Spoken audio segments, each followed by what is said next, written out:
du parti ku ci nekk amoo sax carte de membre en validité du parti en cours de validité ba pare nga créer une structure parallèle au parti socialiste, une structure qui est illégale au regard des statuts du parti.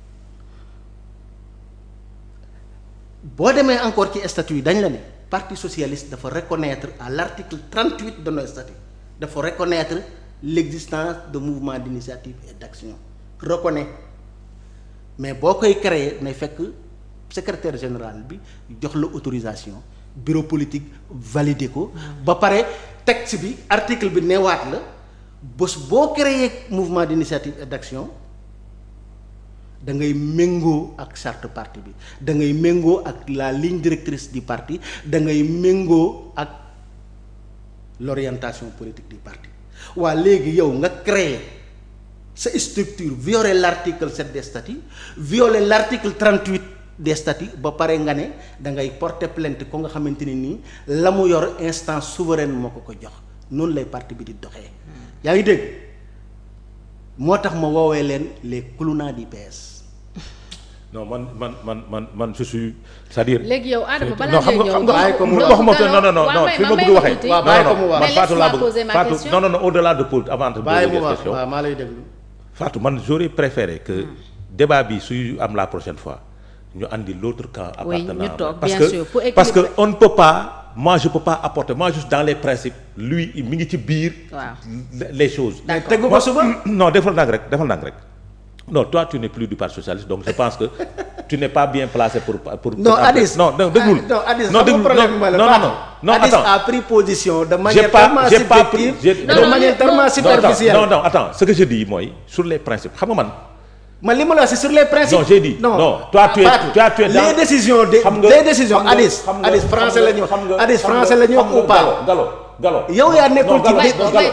dama bëgg nga may ma ñu comprendre. waaw c'est-à-dire dafa am crise bu am PS et qui n'honore pas les responsables du PS la vérité c'est ça nga bëgg ko wax loolu la nga bëgg ko nga ñàkk ko wax loolu la cette crise qui existe au sein du PS ba ci plainte di am. Aminta waru ko woon nangu. mais Addis non waa déglul madame Thiam. mais dépassé nañu foofu. non c'est-à-dire xanaa problème la non sama temps de parole. non sama temps de parole. débattre ñu ci man non sama temps de parole la c'est-à-dire que. non déglu bu crise amee doo citer ay responsabilités. waa déglu léegi responsabilité yi ñu violé texte yi la ñoom lay citer non Addis s'il te plaît man je suis désolé nga toog di wax loo xamul loo maîtriser wu di ci def parti pris sama xalaat la mais sa xalaat ne repose sur aucun principe. Le principe pour ça c'est les décisions et les textes du parti. Ça c'est pas non. Oui parce que ñoom dans leur plainte quand même. Il a quitté violation des statuts. J'ai dit il a quitté ce parti-là. Donc quand on parle des statuts et règlements man j'aurais bien aimé parce que woo nañ leen fii nag. waaw dafa naan bàyyi ma terminer moom xam na ko. j'ai dit woo nañ leen fii. Ils sont pas venus et j'aurais préféré que débat bii muy continuer nii ñu dagg ko ba ñu andi keneen koo xamante ne dafa bokk ci beneen camp bi pour lui apporter les réponses nécessaires parce que li muy wax nii. moom nekkatul PS d'abord parce que damay bañ ñun ñu dëkkal ñu fu ñu dëkkul que dañoo may plateau koo xamante ni dafa ñëw di défendre beneen camp. non défendre benn camp. Addis ça c'est malheureux. mais c'est gens le disent. non ça c'est mal mais moi je m'en tape. si ça man li ma wax Addis écoute toi tu me fais sortir de ma lucidité. man li ma wax inventé wu ma ko sosuma ko Addis. yaa ngay dégg man article statut laa la tegal décision bureau politique décision congrès nga may ay waxu man dama far. wala mais les gens le disent. même s'ils le disent. même s'il est à sa troisième émission. les gens le disent. waaw d'accord même s'ils le disent. ñooñu di ko wax dafa nag rek ma ñëw ñooñu di ko wax dama am ak ñoom contentieux boobu sax tax na man ma génn PS. parce que li ma lay wax noonu dama la koy wax lu mu leer ci sa bopp man dama bind suma texte en tant que responsable du parti yaa ngi dégg boo xamante ni nii xam nga lii ñuy wax nii lépp la ëmb ay propositions concrètes laa ciy def dañu war a dem congrès yaa ngi dégg dañu war a def lii ma dem seeti benn pas ba ma demee seeti Aminta seeti keneen seeti les cadres seeti les jeunes tous les segments et les ressorts de légitimité du parti ma dem seeti leen jëbbal leen document bi ma dem seeti un vieux. yaa ngi dégg ma jébbal ko document bi ñu ciy waxtaan un vieux de plus de 74 ans dem ba 80 ans le vieux ne ma man de ñun dañuy liggéey pour jël parti bi ci loxo Aminata Mbengue Ndiaye jox ko Serigne Mbaye Thiam en 2029 bu Aliou Ndoye nangoo ñu def ko candidat ñu xuusaat ci proposition yi ñu dem ba li nga xamante ne nii moo nekk proposition pour la mise en valeur du foncier du PS parce que Solferino mooy siège du parti socialiste français. Parti socialiste français dafa confronté à des difficultés financières mu loué ko dem wut local bu gën a modeste. xam nga loolu aajul PS parce que surface boobu noonu yaa ngi dégg boo ko daggee ay hectares la mais ça vaut des millions. alors pas bi ne moom il a un projet personnel des intérêts personnels pour le foncier du PS ma ne ko man d'accord uma ci ndax Serigne Mbaye Thiam bu bëggee jël parti bi yaa ngi dégg Kër Madiabel lay déparé jëm Nioro jëm Kaolack.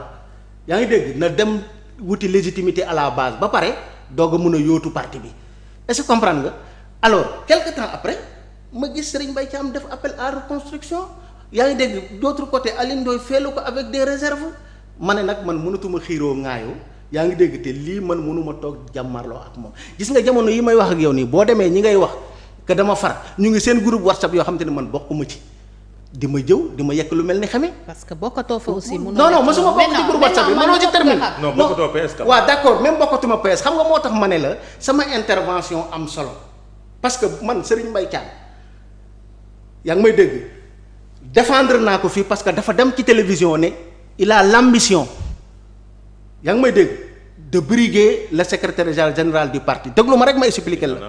il en a le droit wax ay nit su Aminata Mbengue Ndiaye attaqué ko.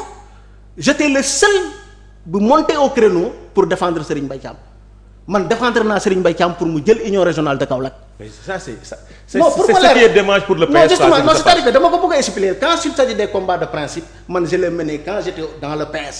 yaa ngi dégg man du nit laay défendre principe laay défendre parce que dama jàppoon ne Serigne Mbaye Thiam am na droit wax xalaatam ci parti bi am na droit fësal ambition donc bu ay nitu Aminata Mbengue Ndiaye attaqué même su ma àndul ak Serigne Mbaye Thiam moom laay défendre yaa ngi dégg kon reyante bi daal non déglu ma rek c'est-à-dire que reyante bu amee moi j'ai pas besoin de savoir reyante bii moo warul am déglu ma xam nga moo warul am mais justement mais tey bu crise amee. mais comme am na ba pare kay léegi dañuy essayer diagnostiquer Adama les causes. mais kii moom moo far c'est-à-dire que moom moo far Adama. Gallo man li ma bëgg a xam man li ma bëgg a xam mooy Adama faroo fenn sa yoon nekkul ci PS. man bokkuma PS. Gallo j'ai jamais voulu militer dans le non j'ai dit j'ai jamais voulu militer dans voilà su ma doon militer PS. chroniqueur nga faruma fenn.